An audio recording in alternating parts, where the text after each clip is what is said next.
There are many things that are fine in the world. Fine dining, fine wine, and the fine Roy Jennings deserves for naming Gianfranco Zola in the top 10 Premier League players of all time, with no mention of Mo Salah. I mean, come on. And of course, the age-old process of footballers being fined for being absolute mad arses, sometimes on the pitch, sometimes off the pitch, and sometimes both. And with the recent ban and fine imposed on Rodrigo Bentancur serving as a reminder of just how strict the FA can be when the rules and common decencies of the game are violated, it's time to look back at 10 of the biggest, or actually the 10 biggest. Welcome to Good Sport Reviews, and this is the 10 largest fines in the history of English football. Number 10, Rio Ferdinand, £50,000. God, Rio Ferdinand's got a checkered history at the FA during his time as a footballer. He was banned for 3 matches and received a fine of 25 grand while at QPR for calling someone a sket on Twitter. He was fined 45 grand for controversial and potentially racist remarks towards Ashley Cole on Twitter back in 2012. Twitter is not your friend, Rio.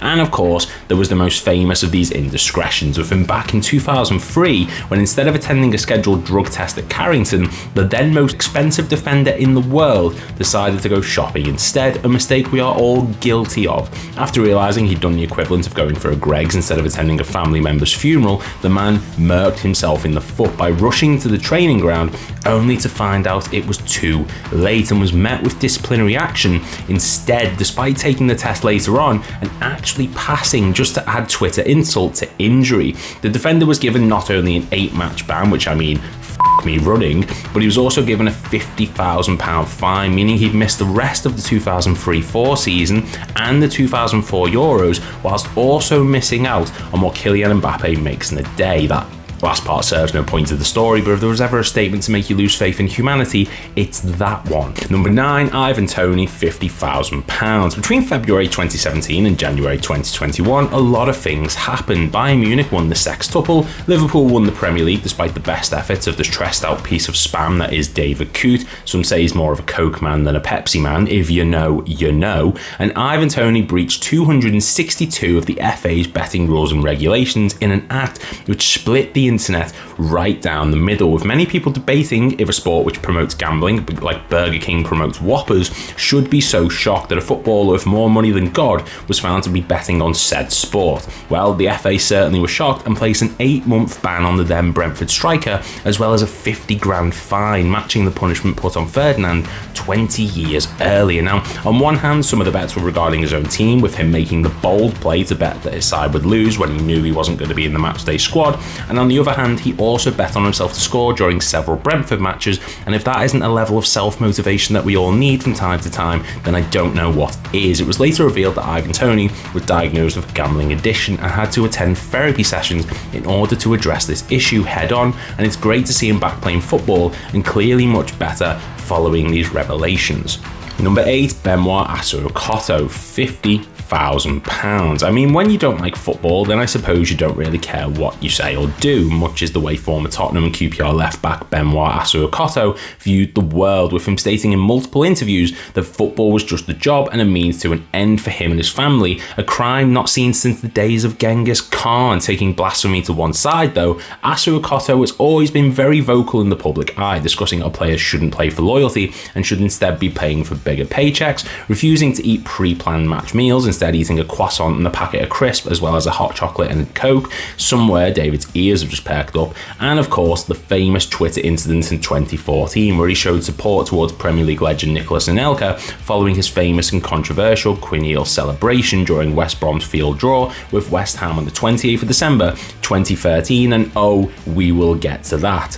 For this act of tweeting before thinking, a crime we've all been guilty of from time to time, looking at you, Rio, the defender was fined 50 grand and given a 3-match ban, which, while on paper doesn't sound bad for the man who hated football and was probably looking at it as a holiday from work, that £50,000 could have bought him 13,889 Tesco meal deals, and that's a whole lot of croissants. Number 7, Alexander Mitrovic, £75,000. Now, be fair to Alexander Mitrovic, we've all at some point wanted to grab a referee by the arm, give him them a wobble, but we aren't all mad or rich, because in this situation, you'd have to be both. 19th of March 2023, and Fulham are beating Man United 1-0 in the FA Cup quarter-final, thanks to a goal from the Serbian. In the 72nd minute, both Willian and manager Marco Silva were shown straight red cards before the attacker decided to grab referee Chris Kavanagh by the arm and throw some words around, which were less than friendly, with him seeing red and then seeing red again as he was given his marching orders by the official and sent from the game, reducing Fulham to 9 men and seeing them concede 3 goals in the remaining 20 minutes of the match,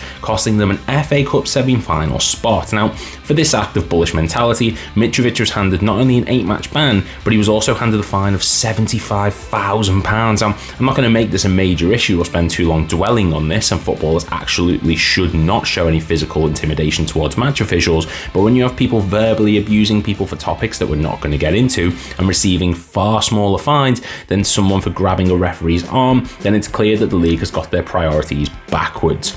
Number 6, Joey Barton, £75,000. The word fine goes with many things, as we said at the beginning of this list, but Joey Barton has been given more fines than he's had football clubs. It's actually some sort of shock to me that Joey Barton hasn't been given the biggest fine on this list, with him doing things like stubbing a lit cigar into the eye of James Tandy, which only saw him fined 60 grand in wages, by the way.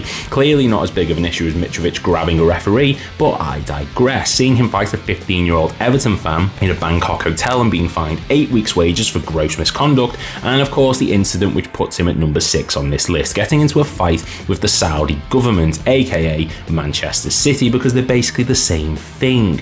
On the final day of the 2012-13 season, with them just needing a win against already relegated QPR, Man City found themselves level, 1-1 against the Hoops. And while I'm not going to discuss what happened next, because I think we all know, we are going to look into Joey Barton thinking he's prime Brock Lesnar, elbowing Carlos Tevez before turning into prime Masvidal and kneeing Sergio Aguero, before not turning into prime Kepa Arrizabalaga and actually walking off the pitch when he was told to. The midfielder was later given a 12-match ban for the physical attack, and rightfully so, as well as being fined a whopping 75 grand for the moment of madness, which saw him put on a better fighting display than Mike Tyson on Netflix.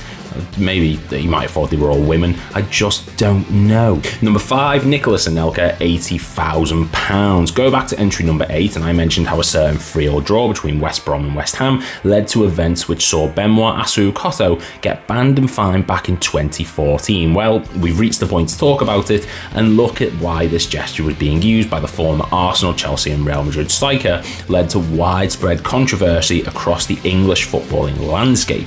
After scoring his first goal for the Baggies since joining in July that year, Anelka decided to perform a gesture known as the Quenelle, which was made famous by his comedian friend, which sounds fine in principle until you realise the gesture looks like an inverted Nazi salute, which led to many accusations of Anelka being an anti-Semite, and seeing the player banned for 5 matches, as well as receiving an £80,000 fine in the process, and the player needing to complete an educational course on the matter. The French legend was proven not to have any intentions of anti-Semitism, and during a 2020 documentary, the player himself said it was aimed as a protest to former manager Steve Clarke and not aimed at the Jewish community. But that didn't stop the whirlwind of controversy that was met with this moment, and no doubt it is one of the heftiest fines of the modern game.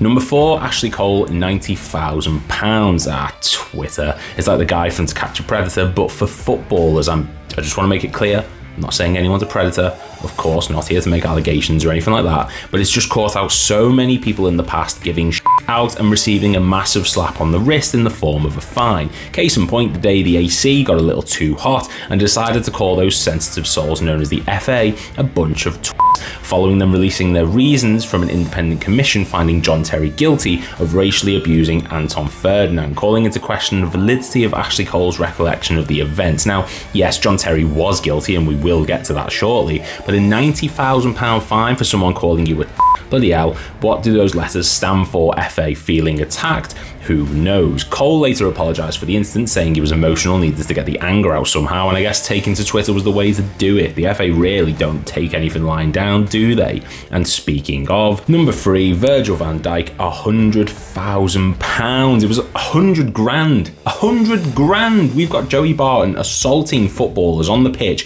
for 75 grand. We've got Eric Cantona jumping boards and delivering upon a fan fan great vengeance and furious anger to the sum of just £30,000, but Van Dijk was found 100 grand for some bad language. I mean, sure, whatever you say, FA. No, it's not biased before you gather your pitchforks and torches and decide to piss on my front garden, but £100,000 fine for some bad words seems a bit overkill. For context, this happened during Liverpool's visit to St James's Park on the 28th of August 2023. Van Dijk trips up Alexander Isak when a through ball is played towards the Swedish international in what is definitely a foul and definitely a penalty, but a red card?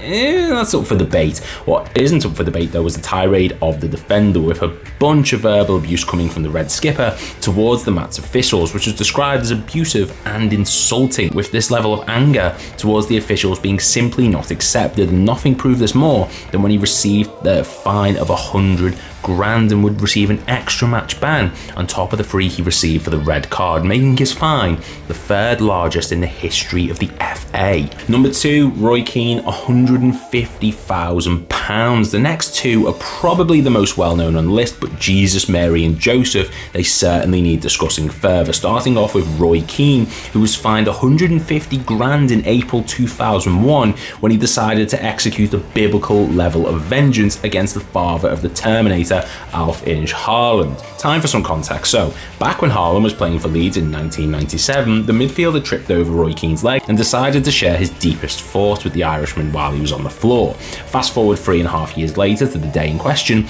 and Manchester United are meeting Manchester City in a Premier League derby, which was all well and good until the world's angriest dog water decided to try and erase the Haaland family tree by sending the father of the T1000's knee into orbit. Genuinely, if the midfielder's leg was planted, this could have ended so much worse. Originally, the midfielder was only fined £5,000 and given a free match ban until his autobiography came out 1 year later, in which he admitted to premeditating the air quotes tackle in order to exact revenge on the player. Despite this being blamed on paraphrasing from Keane's ghostwriter, the fine and ban were up to a spectacular 5 matches and 150 grand. Holy second mortgage, Batman. Hope it was worth it, Keno, because that's a whole lot of meat and potatoes for one revenge tackle. And number 1, John Terry, £220,000, the largest and probably most famous fine in the history of English football. This one, and honestly, there is nothing I can say that hasn't already been said by every other pundit, YouTuber, and FA official over the past decade that will explain how huge of an incident this was. On the 23rd of October 2011, Chelsea faced QPR in what ended as a 1-0 defeat for the Blues, and it also saw John Terry throwing racial abuse towards defender Anton Ferdinand, which led to a whirlwind of legal proceedings, court hearings, and investigations, with the then Chelsea and England captain being placed under police investigation for the incident, which was caught on camera during the match. Following months of legal ongoings, it was deemed that John Terry had in fact abused Anton Ferdinand, and JT was banned for 4 matches and received a 220 grand fine for the moment of, quite frankly, sheer stupidity. This was the most famous and controversial moment of verbal abuse thrown around in the Premier League. And with the recent events that have transpired regarding Bentancur and Son, this is hopefully a sign that things like this will soon be a thing of the past. And that's our list. If you are new around here, please make sure to click like and subscribe, and let me know in the comments down below what video you would like to see next. Thank you very much for watching, and I'll see you all in the next one.